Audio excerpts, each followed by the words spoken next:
Hey astrology lovers, it's your astrologer Julia Mihas with my life partner Luna, and we're going to tell you what the stars are saying for January. I'm putting out short but sweet horoscopes every month, so subscribe to my channel so that you can get the latest celestial news for your sign. So it's a new year and it's going to feel like someone hit the cosmic reset button on this damn world. There's a new moon on the 13th which is going to bring out the control freak in all of us because it's tightly conjoined Pluto, the planet of power tripping, and it's also in the imperialist sign of Capricorn. Ambitions are going to be running high, but just remember that your ego is not your amigo. Now, Pluto tends to bring out our ego like no other planet. He's kind of like the Napoleon of the zodiac. He might be small in size compared to the other guys, yet he still wants to take over everything. Now, during this lunation, you might be motivated to start something new, but you also might not want other people to know what you've been working on. This new moon favors covert ambition, and it would be a great time to do any research that you need to, like deep diving for something at work or in your personal life. Just don't let yourself go all Machiavellian unless the means end up justifying themselves.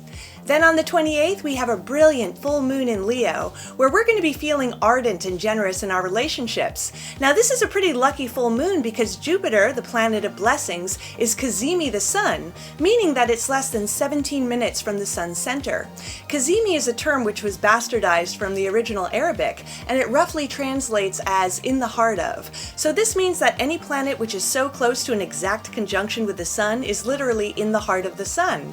Now this condition gives the planet loads of strength, kind of like how a royal council is going to have power because they're so close to the king.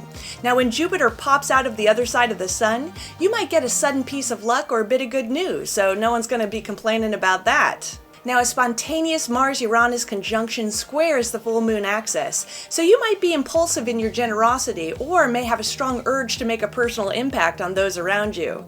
Just make sure you've got a receptive audience before you do your whole song and dance. Then on the very last day of January, Mercury goes retrograde at 26 degrees Aquarius, where it's going to do its cosmic moonwalk for most of February. So hit the subscribe button so you'll know how this next Mercury retrograde is going to affect you. Hey Libra, so Mars, the planet of Pissy, enters your 8th house of other people's money on the 7th. This house represents the money you share with the people closest to you, like your family or your boo. It also represents financial institutions like banks or the IRS, who can either loan you money or take it away. There could be fights over money or frustrations and blocks to getting the dough you need.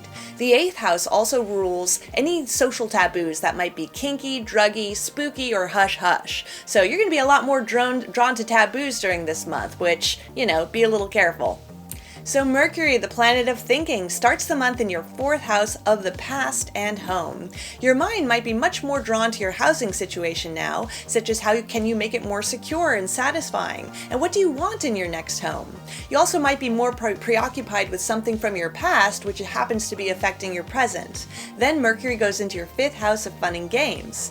So you're going to be too distracted to kind of keep focus on work because you'd much rather go out and have fun or stay inside and play video games. Now this is a very creative house, so you could get a little extra boost to your writing and art projects too. So Venus, the planet of pleasure, starts the month in your 3rd house of neighborhood and siblings. If you got any brothers and sisters, then you guys are going to be getting along well like a 90s sitcom. You also might find more enjoyment traveling around your town or going to other local spots for a change of scenery.